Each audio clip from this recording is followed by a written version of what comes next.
Bueno, vamos a continuar con la unidad número 2. La unidad número 2 está definida dentro de lo que es el planeamiento, que es la primera etapa del proceso administrativo. El planeamiento es la manera de imaginar el futuro que deseamos. Dentro de las organizaciones, la etapa de planeamiento justamente vamos a atender a lo que la organización pretende llegar, lo que la organización pretende ser, lo que la organización pretende lograr. Es por eso que dentro de la etapa de planeamiento, lo que vamos a ver son las incógnitas a las cuales deberemos ir dando respuesta, como por ejemplo el qué se debe hacer, el cómo se debe hacer y cuándo se lo debe hacer y también con quién debemos hacerlo. Estos cuatro grandes interrogantes son los que vamos a tener que ir respondiendo para determinar cuál es el planeamiento, cuál es la futura visión de lo que la organización necesita. Ahora bien, si vamos a hablar de planeamiento, tenemos que saber que las organizaciones han ido evolucionando en el transcurso del tiempo de la forma en la que han concebido esto del planeamiento, ¿sí? En una primera instancia, las organizaciones consideraron el planeamiento como una mera presupuestación y un planeamiento financiero, como lo dice acá la primer filmina. Allí se contemplaba únicamente la problemática financiera, lo que atendía los conceptos de ingreso-egreso en el transcurso del tiempo. Se pronosticaban distintas rentabilidades, costos, necesidades, ¿sí? Pero era algo que estaba visto muy unidimensionalmente. Después evolucionó hacia lo que era el planeamiento estático y unidimensional. Unidimensional porque se centra en las posibilidades presentes en función de los datos del pasado, siempre haciendo visualización de lo pasado, ¿sí? No se proyecta hacia futuro. Y estático porque analiza la cartera de negocios sin tener en cuenta los posibles movimientos o cambios que se pueden generar dentro de la misma. Luego, en una tercera etapa, las organizaciones mutan hacia una forma de planeamiento dinámico y multidimensional a nivel de negocios. Entonces, ya aparecen varias dimensiones, varias variables a ser contempladas y también aparece en el nivel de negocios un mayor dinamismo. Dentro del planeamiento dinámico y multidimensional, lo que las empresas hacen es tratar de evaluar el ámbito en el que se da el producto y el mercado, ¿sí? En una cuarta etapa, se avisora el planeamiento dinámico y multidimensional no a nivel de negocio, como en la etapa anterior, sino ya a nivel de empresa, ¿sí? Es más general. Y en la última etapa, y es en la que nos encontramos, ya evolucionado también, a la administración estratégica. La administración estratégica hace inseparable todo lo que son los sistemas de la administración y busca que se amalgamen todas las posibles estrategias para llevar adelante los objetivos de las organizaciones. Bien, con el paso del tiempo también se pudo ir descubriendo que dentro del planeamiento de cada una de las etapas del proceso administrativo, en realidad existen principios, existen como ítems que no podemos olvidar dentro de cada una de las etapas del proceso administrativo. Pero particularmente en la etapa de planeamiento tenemos cuatro principios básicos que se tienen que cumplir sí o sí. Para cada una de las etapas del planeamiento, como le dije recién, del proceso administrativo, son sumamente importantes los principios, tan importantes como los conceptos que vamos a desarrollar. En la particularidad del planeamiento, de la etapa de planeamiento, tenemos estos cuatro principios. El principio de las premisas, el principio de la flexibilidad, el principio del cambio de rumbo y el principio del compromiso. Ahora bien, ¿a qué atienden estos cuatro principios? El principio de las premisas es todo lo que debemos conocer antes, debemos saber antes y debemos capturar antes de empezar a planear. Es decir, es todos los antecedentes que tenemos respecto de la organización o de lo que la organización quiere hacer y que tenemos que conocer para poder planear a futuro. Van a ver que dentro de este principio de las premisas está compuesto de dos partes. Una es el plan para planear y otro la información sustancial. El plan para planear es el cómo lo voy a hacer, cómo voy a abordar esto del planeamiento. Y la información sustancial es toda la información que tengo que juntar y que me va a servir de insumo para realizar este planeamiento. ¿Sí? Entonces, en el primer principio del planeamiento, que es el de las premisas, lo tenemos dividido en dos partes, en el plan para planear y la información sustancial. Fíjense ustedes que después surge otro de los principios del planeamiento, que es el de la flexibilidad. ¿Por qué es necesario contemplar la flexibilidad? Porque tenemos que saber justamente que si el plan es algo que estamos pensando hacia futuro, puede tener, lo subrayamos, debe tener flexibilidad. Porque no siempre las variables que nosotros vamos a suponer de antemano van a funcionar de la manera que nosotros sabemos y conocemos.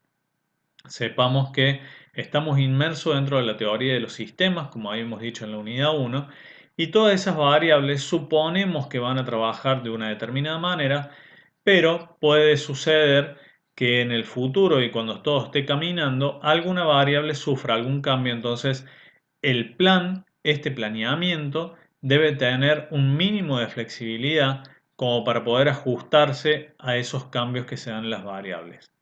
El principio de flexibilidad atiende justamente a eso, que tiene que tener un grado de flexibilidad ante eventuales sucesos no previstos.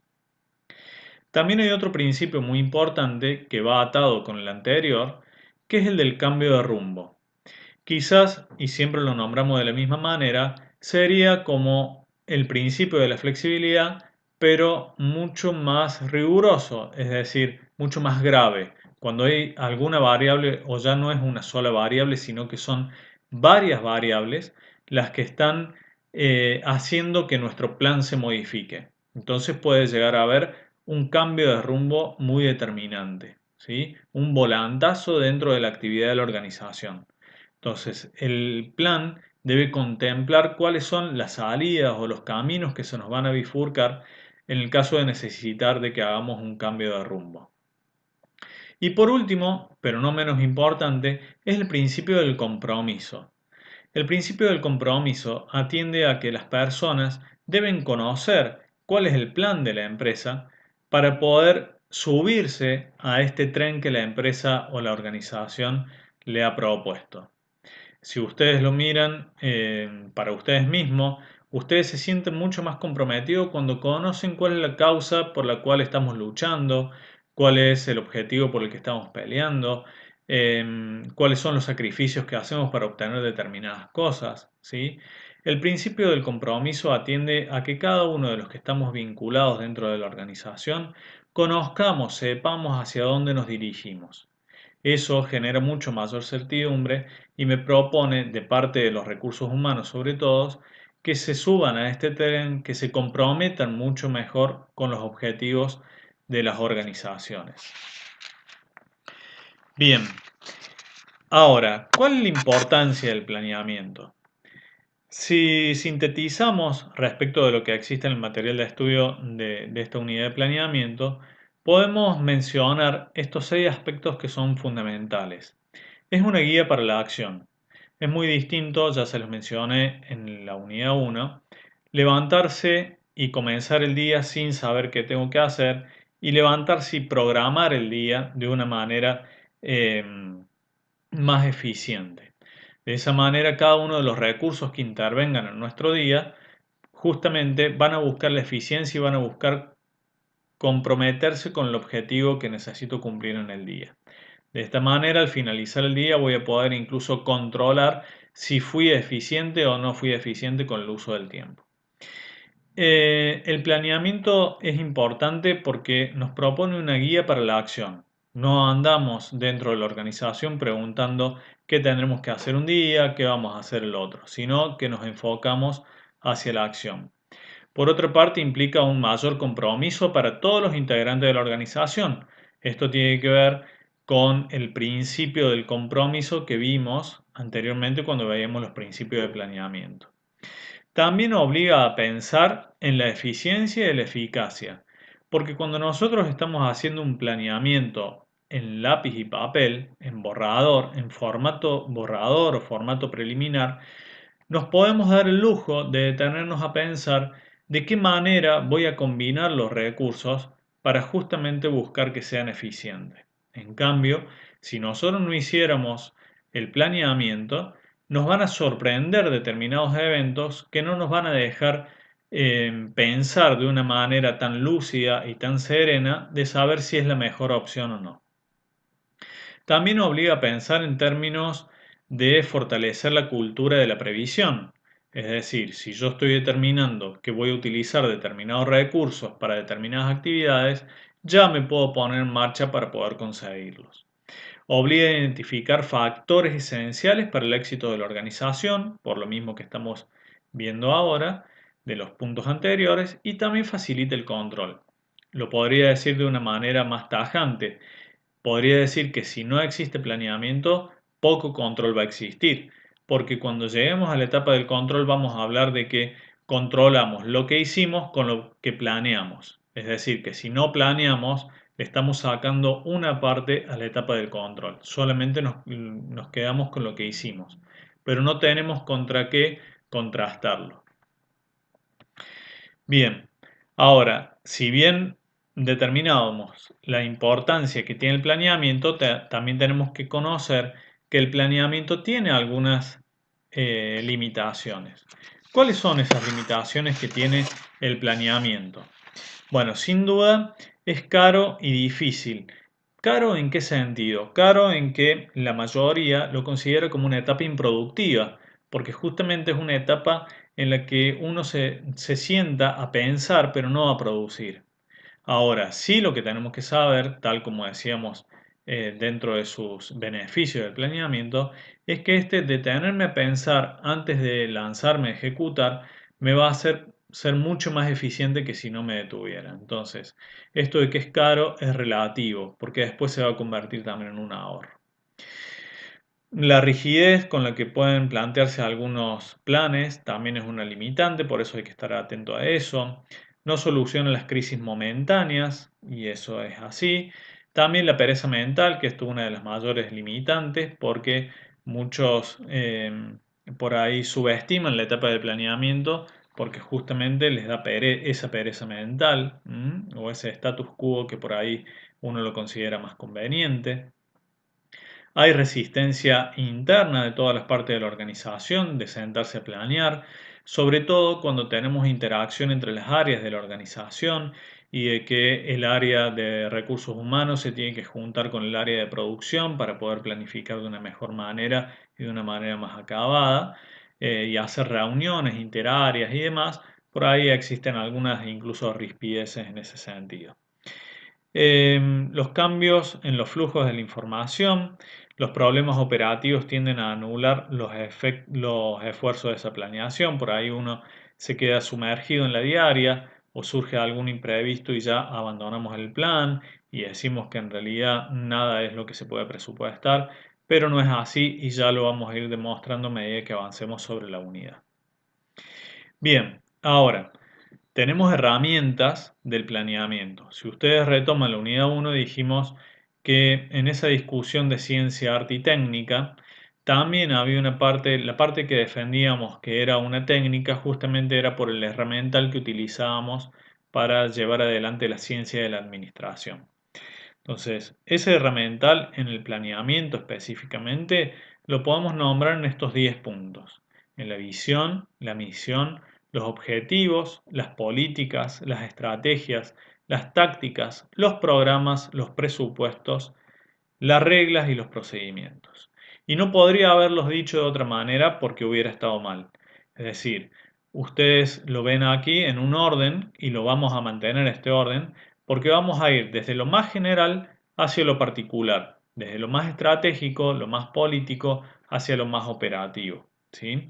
Primero vamos a tener siempre la visión y a partir de ello se van a desprender escalonadamente o en cascada todo el resto de las herramientas. Pero no podría invertir el orden de cada una de las herramientas porque estaría haciendo mal y ahora se van a dar cuenta del por qué. Fíjense, Dentro de las primeras herramientas vamos a poner a la primera la visión, como lo veíamos en la diapositiva anterior, la misión y los objetivos. Bien, estas tres podríamos decir que son las tres herramientas principales y que van a delimitar o van a sesgar todo el comportamiento del resto. ¿Qué es la visión? Bueno, la visión es aquella pensamiento filosófico, podríamos decir, casi como muy intangible, como que no sabemos si la organización podría llegar a tenerlo en algún momento, pero sin duda que nos va a marcar el principal rumbo de la organización. Debe ser algo breve y fácil de recordar, estimulante y un reto para su logro. Por ejemplo, pensemos en una fábrica de golosinas. Podría decir como visión, como algo muy a futuro y como un pensamiento filosófico que me gustaría ser la productora más grande de golosinas del mundo. ¿Sí? Es algo que no sabemos en qué tiempo, ni cuándo, ni cómo lo vamos a poder llevar adelante, pero es el pensamiento que yo tengo de la organización. Mientras que la misión es la orientación principal de la organización, es una síntesis del negocio. Si dijimos, la visión es ser la productora más grande de golosinas del mundo, mi misión es producir golosinas. ¿Sí? Es lo concreto. Está orientada bien al mercado y a lo que realiza la organización. Luego de esta división entre visión, que es a largo plazo, y la misión, que es el caso concreto de la organización, ya nos ponemos en marcha a mencionar algunos objetivos. Los objetivos se establecen a partir de la misión. Dijimos que cada una de las herramientas se van a dar consecutivamente y en cascada. Ahora, estos objetivos tienen que tener por lo menos dos características, dos variables que no pueden faltar. La primera es la cantidad, ¿sí? Y la segunda es el tiempo. Es decir, yo podría plantear que me gustaría producir más, pero eso es un objetivo mal planteado, porque el objetivo también tiene que tener la característica de que pueda ser medido. Si yo digo quisiera producir más, estoy planteando un deseo, pero no es un objetivo, porque no voy a poder medirlo. Porque ese más yo no lo determiné en qué tiempo, ni en comparación de qué. Un objetivo bien planteado sería, quisiera producir 1000 unidades más dentro del próximo mes. Fíjense que ahí tenemos como unidades, las 1000 unidades más que quiero producir, y como tiempo, como la variable de tiempo, el mes en la que lo quiero producir. También puedo plantear objetivos en términos relativos, es decir, quisiera producir un 20% más respecto del mes anterior. ¿Sí? Sigue siendo una variable válida porque está planteada en valores relativos, no absolutos, pero que me van a permitir poder compararlo a posterior. Controlar a posterior el objetivo si se ha cumplido o no. Bien, dentro de las herramientas del planeamiento y a posterior de los objetivos, vamos a encontrar los planes. Y los planes los vamos a dividir en tres tipos de planes. Los planes estratégicos, los tácticos y los operativos. Si dibujáramos un organigrama, los estratégicos se dan en la parte de arriba de la organización. Los tácticos son los de niveles medios, ¿sí? O los mandos gerenciales, y los operativos son los que los convierten en acción. ¿Estamos? Los estratégicos son los más generales, los que delinean hacia dónde tiene que ir la organización. Los tácticos van a traducir los anteriores, los de arriba, los estratégicos, en metas específicas para las áreas. Y los operativos ya se convierten en una acción a corto plazo. Las políticas que surgen a posterior de los planes son guías para pensar y decidir respecto de una situación o problema dado. ¿Cómo se resuelven determinadas acciones? Son planes que tienen un cierto grado de flexibilidad y libertad de acción. Las reglas son taxativas. Las reglas describen con claridad las acciones específicas requeridas a las personas o las que no se deben llevar a cabo, pero sin libertad de acción. Son reglas y son a cumplir. Por ejemplo, prohibido consumir alimentos. Por ejemplo, el horario de ingreso es tal, ¿sí? Son reglas que hay que cumplir y son atemporales porque no sean solamente dentro de un marco de tiempo, sino que sean generalizadas. Las estrategias, por su parte, son diseños de la forma en que la organización utilizará para alcanzar los objetivos. Es el camino que ha seleccionado, es cómo voy a delinear todas las estrategias comerciales, estrategias respecto de los proveedores, estrategias financieras, cómo voy a delinear mis estrategias para poder cumplir los objetivos, respetando los planes, las políticas y las reglas, ¿sí? Las estrategias surgen como un sexto, séptimo escalón dentro de lo que son las anteriores que hemos planteado. Bien. Y por último, conjunto de herramientas de planeamiento, tenemos a las tácticas, los programas, los presupuestos y los procedimientos. Las tácticas tienen que ver con los planes funcionales, ¿sí? Es algo más específico todavía que la estrategia. Se da adentro de la estrategia. Comprende ya los programas de acción y establece objetivos directivos e intermedios. Los programas son planes que describen los pasos necesarios para lograr el objetivo. ¿Mm? Permiten que las estrategias se conviertan en operaciones diarias. Los presupuestos son una contrastación entre, si vamos a presupuestos económicos, entre ingresos y egresos, ¿sí? Por ejemplo, los presupuestos de operaciones, los financieros o los de inversiones. Y los procedimientos son una serie cronológica de acciones o pasos necesarios, ¿sí? Son procedimientos que tengo que establecer para llevar a acciones determinadas o llevar a la acción determinados objetivos. Por ejemplo, en una fábrica lo que tendría que hacer si establezco un procedimiento de producción es el punto 1, por eso decimos que son acciones cronológicas, son prender la máquina. El punto 2, seleccionar las herramientas. El punto 3, seleccionar el producto. El punto 4, ¿sí? Son punto a punto todos los pasos. Es un paso a paso, podríamos decir en términos más modernos, es un tutorial paso a paso de cómo tengo que desarrollar las acciones. Bien, dentro del planeamiento también lo que estudiamos es el horizonte del planeamiento y cuáles son los niveles del planeamiento. Dentro de los horizontes de planeamiento tenemos tres horizontes posibles. El horizonte de corto plazo, que lo vinculamos hacia un ciclo operativo de la empresa, que ya van a estudiar ustedes en más avanzado qué es lo que es el ciclo operativo de la empresa. El mediano plazo y el largo plazo.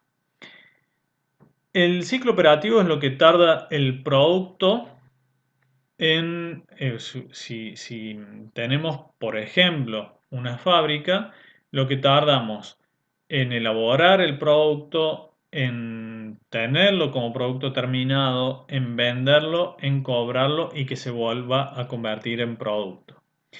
El mediano plazo está referido a los detalles a detallar los planes que se van a llevar a largo plazo. Entonces, vamos a ver largo plazo y después vamos a volver sobre mediano plazo. El largo plazo es cuando toda la sucesión de variables que contemplamos dentro de una organización han terminado de cumplir al menos un ciclo, ¿sí? Normalmente eso lo desarrollamos o lo homogenizamos en un plazo de un año a largo plazo, porque suponemos que en un año todos los ciclos o los subciclos que suceden en una organización ya sucedieron al menos una vez, ¿sí? Ahora, volvamos a lo que es el mediano plazo. El mediano plazo trata de justamente tomar los subciclos de este largo plazo para poder analizarlos y tomarlos dentro de un plazo determinado adentro de uno que es superior. ¿Mm?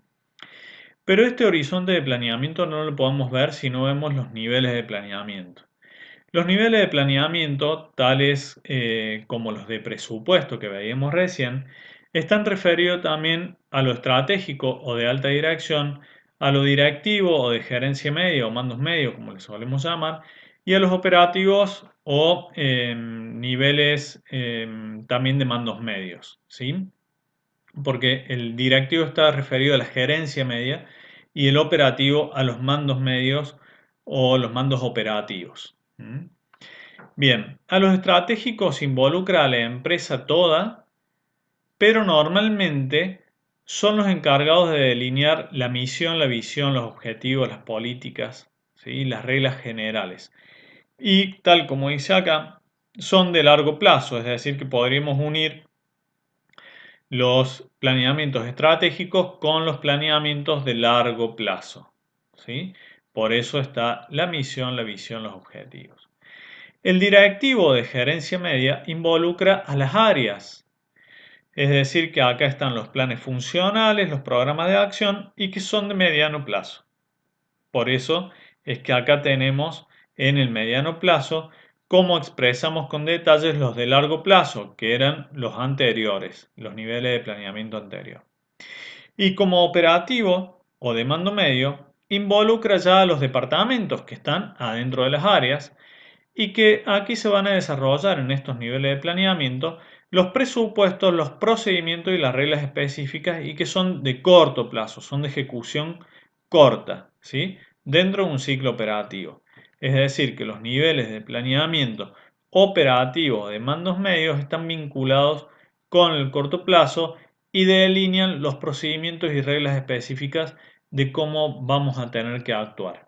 Bien, bueno. En la administración que nosotros proponíamos como evolución del planeamiento, dijimos que hoy estábamos transitando lo que se llama la administración estratégica. ¿Por qué se ha planteado o qué tiene de distintivo la administración estratégica? Porque la administración estratégica o este último grado de evolución de la administración, tal como lo conocemos ahora, analiza y pone en juego a todo el entorno del que participa la organización. Es decir, no considera a la organización como una isla, como un algo aislado que puede vivir, subsistir, desarrollarse por sí misma sin contemplar todas las variables que están dando vuelta. Y entonces acá surge también lo que ustedes ya habrán nombrado, ya habrán escuchado nombrar, que es el análisis FODA, el de fortaleza, oportunidades, debilidades y amenazas. ¿Por qué? Porque justamente al evaluar el contexto, ya sea el más cercano o el más lejano, pero contexto al fin, y también al evaluarse o planificarse internamente, haciendo introspección, vamos a tener dos elementos por cada uno de los lados. Fíjense en esto. Nosotros vamos a tener, por un lado, esta persona que está mirando desde abajo un macroentorno y un microentorno. El macroentorno va a ser aquel dentro del FODA que me va a determinar cuáles son las amenazas y las oportunidades que existen en este macroentorno. Y en el microentorno, es decir, ya un poco más hacia adentro, en introspección de la organización, vamos a tener plasmadas las fortalezas y las debilidades. Ahora bien, si tuviéramos que hacer una separación tajante entre macro y microentorno, podríamos decir que nos referimos al microentorno a todo aquello de que la empresa puede tener una acción o puede influir directamente. En cambio, al macroentorno, la organización es influida, pero no tiene una capacidad de influenciar o de cambiarle el rumbo al macroentorno. Solamente nos quedará aceptarlo. ¿Qué factores tenemos acá? Y por ejemplo la macroeconomía. Las organizaciones argentinas no pueden estar dominando qué está pasando en los mercados financieros de China o de Estados Unidos. Solamente si los influye, no le va a quedar otra que aceptarlo, ¿sí?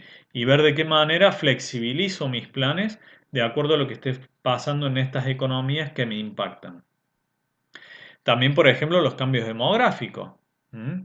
Los cambios demográficos no pueden ser dominados por la misma organización. Son aceptados y en todo caso tendremos que ver nosotros cómo nos adecuamos hacia ellos si es que los cambios demográficos nos impactan. O los cambios tecnológicos, ¿sí? Si nosotros somos una productora y los cambios tecnológicos en la materia de producción justamente están implementando mejor y mayores tecnologías que hacen que la industria en la que yo estoy inmerso se produzca a menores costos, y no me va a quedar otra que aceptarlo y ver de qué manera me sumo a eso. No voy a poder pretender yo cambiar una tecnología que ya está globalizada. Los mismos cambios ecológicos, y también podemos considerar como un macro en torno a la legislación.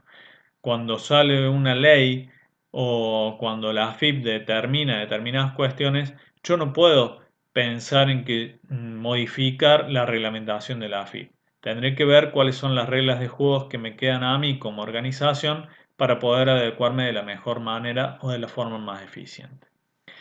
Ahora bien, como microentorno, sí tenemos una posibilidad de negociación o de contraprestación con las variables que allí se sitúan. Por ejemplo, en la microeconomía, algunas variables podemos ver de cómo las podemos llegar a influenciar. Si formamos parte de cámaras, si formamos parte de distintas agrupaciones, ¿sí? También ver cómo juego con los clientes y los proveedores, ¿sí? Cuáles son los niveles de negociación que tengo con cada uno de ellos. Eso lo tengo que ir viendo y tengo que ir adecuando también la empresa con eso.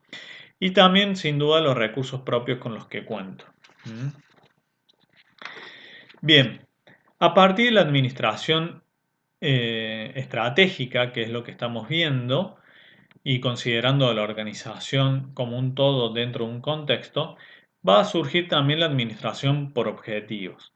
Y esta administración por objetivos eh, se define como un sistema dinámico que integra las necesidades de la organización de alcanzar objetivos conjuntamente con las necesidades de la gente que la integra de manera que puedan lograr su propio desarrollo.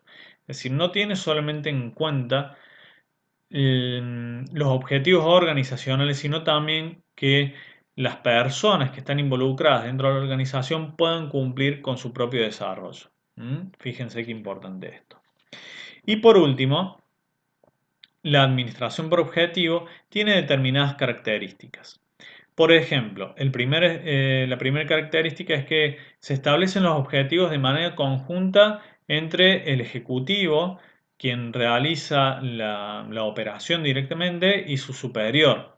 Se definen también objetivos por cada departamento o sección, ¿sí? Que sin duda tendrán que ver y estarán atados a niveles superiores, pero cada departamento puede tener sus propios objetivos. Los objetivos departamentales están interrelacionados, no funcionan como islas. Dijimos que acá estamos inmersos en un sistema, cada parte se interrelaciona. Los planes tácticos y operacionales se elaboran con énfasis en la medida de control, en la medida y el control. La evaluación es continua, con revisión y reciclaje de los planes. La dirección participa activamente, está constantemente ayudando y monitoreando. Es una tutoría. Y el staff suele apoyar especialmente en los primeros periodos. También en los últimos tiempos hay una metodología de planeamiento que es la metodología de Scrum o metodologías ágiles, que lo que nos propone es que el plan se va armando a medida que lo vamos ejecutando y va surgiendo una mejora en espiral. Es decir, no espero a que el plan esté perfectamente concluido para ponerlo en marcha, sino que lo pongo a marchar el plan a medida que lo voy ejecutando. Y voy errando y voy corrigiendo y errando y corrigiendo en forma de espiral, y eso me va elevando hacia una mejor capacidad de producción de ese mismo plan. Es decir, que el plan se va retroalimentando, se reabastece de los errores y las correcciones que vamos haciendo para hacerse cada vez más perfecto, aún sabiéndose perfectible. Bueno, hasta aquí el tema de la unidad 2, que sin duda lo van a ver más amplio en el material de lectura que tenemos dispuesto.